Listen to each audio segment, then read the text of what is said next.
berdasarkan kondisi geografis. Kondisi geografis itu adalah berdasarkan tempat tinggalnya ya, berdasarkan tempat tinggalnya. Nah, semua simak dan perhatikan.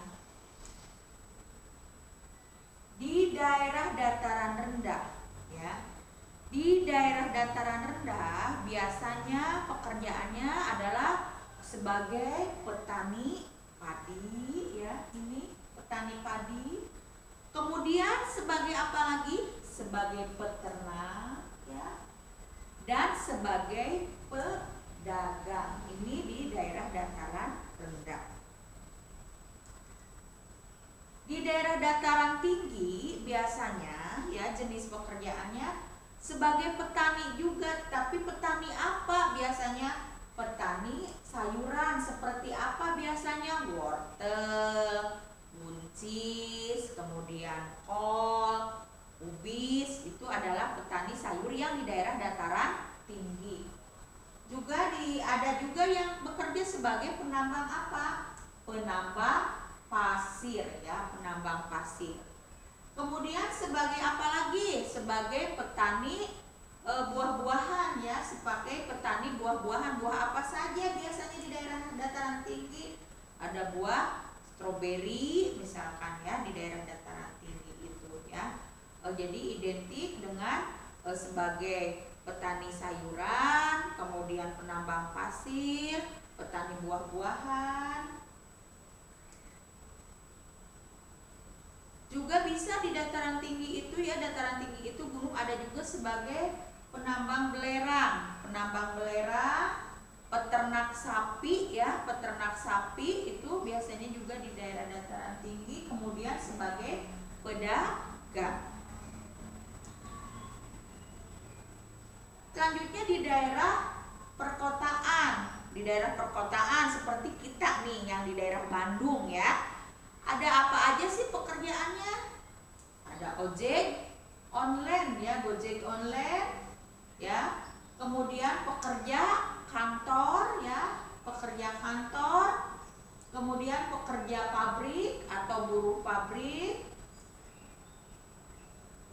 Juga ada sebagai pilot, sebagai dokter, sebagai perawat ya, sebagai sopir ya, sebagai sopir di daerah perkotaan itu. Juga pedagang pakaian ya, di grosir-grosir atau di toko atau butik. Juga sebagai pekerja rumah tangga nih, sebagai pekerja rumah tangga ya. Kemudian kalau di pedesaan sebagai apa saja sih pekerjaannya? Kalau di daerah pedesaan itu identiknya dengan petani dan peternak. Kalau di daerah pedesaan ya, ada petani dan peternak. Kemudian jenis pekerjaan yang ada di daerah pantai. Ini banyak di daerah pantai itu. Ada petani garam, ada petambak ikan, jenis pekerjaannya ada juga sebagai petambak udang ya. Kemudian pemandu wisata. Biasanya kalau kita misalkan pergi ke suatu tempat wisata, ke pantai atau kemana, biasanya suka ada pemandu wisatanya. Kemudian ada juga yang penjual cendera mata ya, penjual cendera mata ya, dan penjual makanan serta minuman ya. Sekarang tugas yang harus kalian kerjakan.